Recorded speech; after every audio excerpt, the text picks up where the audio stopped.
What's up? Josh here. This is the iPhone Air, Apple's thinnest iPhone ever.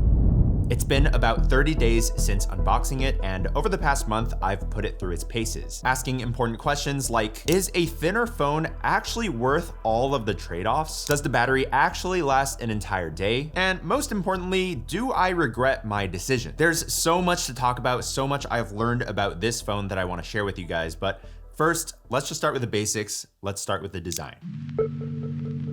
So yes, this is Apple's thinnest iPhone ever. I think we've heard it a bunch, and I think we're all tired of hearing that. But I think the real question that you guys want to know is, after 30 days, does the thinness of the phone sort of wear off? So at least for me, after 30 days, I've completely gotten used to the form factor on this phone. At this point, this phone has become normal for me, and every other phone sort of feels like a brick. When the iPhone Air is in my hands, its ability to become basically an extension of my arm, something that you barely feel, is unreal. The iPhone Air really is Apple's most ergonomic, comfortable, and scrollable phone. In fact, the other day, my friend had her iPhone 17 Pro with a case on it and a magnetic wallet, and when I picked up her phone, I almost I wouldn't say dropped it, but it was pretty dramatic. I was shocked at how heavy that phone was. So as far as design goes, Apple completely nailed it. But what about function? Because typically with good form comes bad function. Well, yes, there are some obvious trade-offs, but in this case, there are actually some really nice things that I love about this phone. And I think one of the best parts about this phone is the display.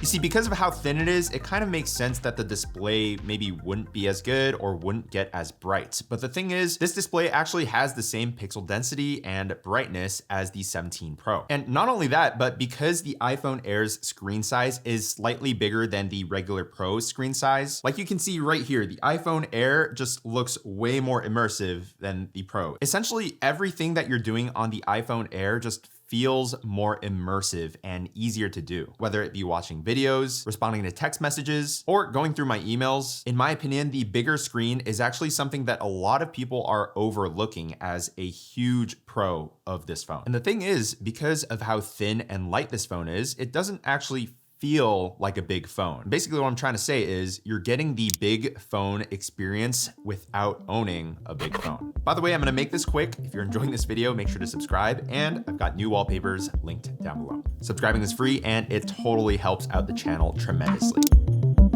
So over the past 30 days, I've met up with different groups of people. And every time I meet a friend who hasn't seen the iPhone Air, their reaction is usually one of these three things. Yo, is that the new iPhone Air? Yeah, you wanna see it? Oh my God, it's so thin. You don't use it with a case? It's kind of scary to hold. Here, I'm gonna hand this back to you before I break it. And then yeah, they basically just hand the phone back to me to make sure they don't drop this $1,000 phone. Now, to be fair, on the surface, this phone does look quite fragile and delicate. But surprisingly, because of the materials and new technology, the iPhone Air, ironically, is the first phone ever in my lifetime of using iPhones that I'm using without a case and without a screen protector. So after 30 days, how has this phone held up? Well, taking a look at the close-ups, it does look pretty good, although zoom in a little bit closer and you'll start to see some hairline scratches. I got a few scratches on the volume button, although the rest of the titanium rails look basically brand new. Then as far as the screen goes, it looks practically brand new. But again, look closer underneath the surface and you'll start to see a few scratches in the top left. So my conclusion on durability after using this phone for 30 days is maybe don't put it face down on a table. My recommendation is actually to put it back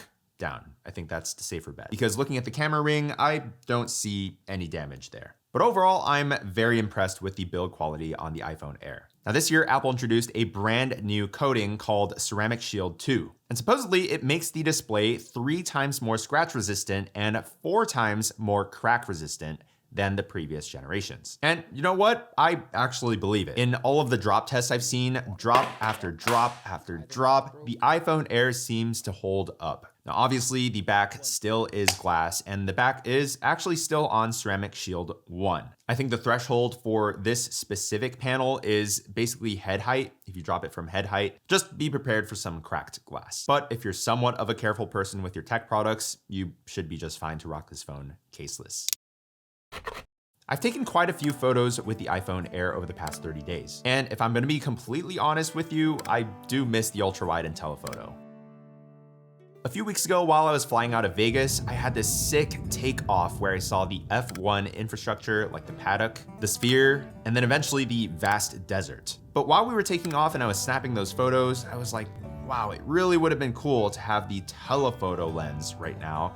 Just zoom way in, just get some different perspectives and different types of photos. And even a few days ago, I was in San Francisco for Fleet Week, which is this annual show that happens with cool jets and airplanes. In all of the previous years, when I had the Pro phones, I was able to zoom way in and get some really cool videos, but this year, I couldn't. But you know what? Let me provide a different perspective on this topic. You see, because I wasn't able to take those photos of those planes and stuff, I basically just sat down and focused in on talking to other people, like genuine conversations. My phone sat on the table, and every time a jet flew by or a cool airplane flew by, I wasn't as bothered to whip out my phone and get a cool video. I think these days there is a lot of digital waste on our phones. And generally, I don't know about you, but in my life, there are a lot of moments where I'm quick to just pull out my phone and snap a photo or video. But then what do we even do with those photos and videos? I think the worst example of this is, when you're traveling and you go to a museum and there's just these people chronically with their phones out, right? They're just snapping photos of every single exhibit, every painting, every statue. Even with DSLR cameras, I've seen this in Europe. And so maybe one camera is enough. For me, over the past 30 days, I've learned to basically accept the fact that I only have one lens. And it hasn't bothered me that much. I do think that one camera is enough for most people. I'm curious to hear your guys' thoughts on my TED Talk. Do you guys kind of resonate with what I said, or was that kind of a cop-out excuse for this phone having one camera?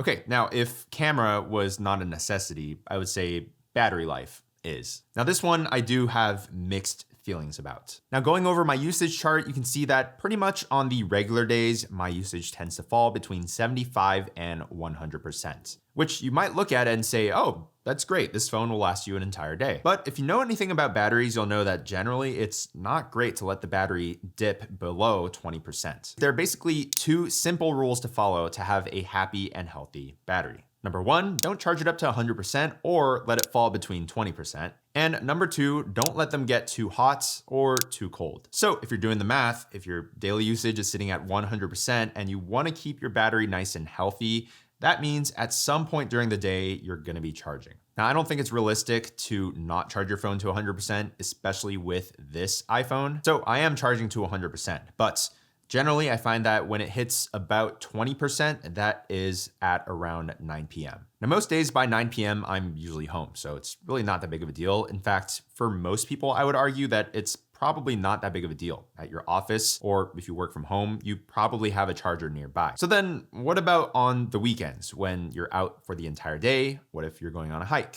In those scenarios, if you're out the entire day, there is not a chance that this phone is lasting the entire day. You will 100% need to bring a power bank, and if you don't, you are going to get battery anxiety. Now, some people will say, hey, that's a fair compromise. I can live with that because of how thin this phone is. I don't expect it to last the entire day if I'm out and about. But then other people will say, well, that kind of defeats the purpose of the iPhone Air. Personally, I'm in the first camp. I think the trade-offs are well worth it because on the regular days, this phone will get me through the day. But on the travel days, it's pretty easy to just pack a battery bank with me. Now real quick, Ridge was kind enough to sponsor this video. This is their brand new magnetic 10K power bank, and there are 3 really cool things about it. Number 1, it's got built-in cables, but not just USB-C, also Lightning for legacy devices. Number 2, Apple Watch charging support. That's right here in the center is an Apple Watch charger, which yes, will also work with AirPods, making these really convenient when traveling. You can finally ditch that Apple Watch charger at home and just bring this instead. Number 3,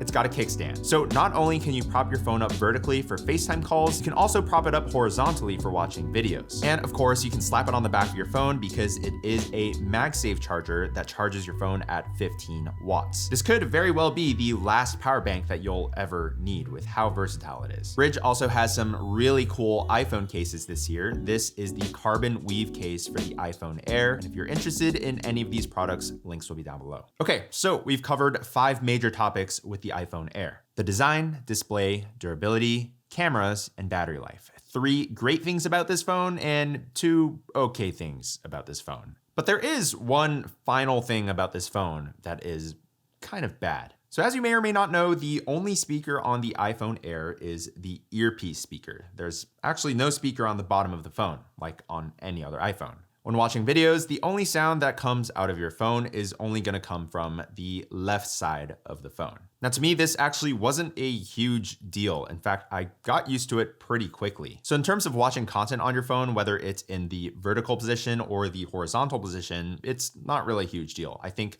most people can get used to that. Unfortunately though, the big drawback is gonna be with volume. You just can't beat physics. And I don't mean volume when you're watching a video. I mean volume when you're on a call or a FaceTime call and you put that person on speaker. The other day, I had some friends over and someone was on the way and they gave me a call. So I put that person on speaker so everybody could hear that person. And unfortunately, with the music playing, we just weren't able to hear her. Like probably only me and the person next to me, but then everybody else, like, good luck. And I know for a fact that that specific situation wouldn't have been an issue for any other iPhone. But with the iPhone Air, because it's limited to just one speaker, it just doesn't get as loud, there's not enough bass, and you end up having a really hard time putting someone on speaker and expecting to understand what they're saying, especially if you're in somewhat of a noisy environment. If you're somebody who takes calls a lot and you like taking them on your speakerphone, this really isn't something that can be worked around. I guess you could put in AirPods, but also that's not the same thing as taking a phone call on speakerphone.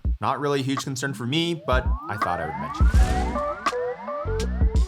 So after 30 days of living with the iPhone Air, what are my honest thoughts and opinions? So in the beginning of the video, I asked the question of whether a thinner phone is worth all of the trade-offs. And for me, the answer is yes, 100%. The form factor and the thinness and lightness of this phone, even with all the trade-offs, is worth it to me. Even with the singular camera, the singular speaker, smaller battery, to me, it's worth it to have this comfortable of a phone. This was a really surprising, I guess, experiment or results, because when this phone was announced, I really didn't think that this phone would be for me. But after truly living with this phone over the past 30 days, I can confidently say I've made the right choice. I can still take amazing photos and the battery lasts pretty much all day. In my previous video, I did mention that I will occasionally take my Pro phone with me if I'm maybe filming content or need a really inconspicuous, like high quality little camera. And it's gonna stay that way. I'll definitely be making videos around the Pro phone, especially with accessories and the filmmaking stuff. So definitely get subscribed if you wanna see those videos. But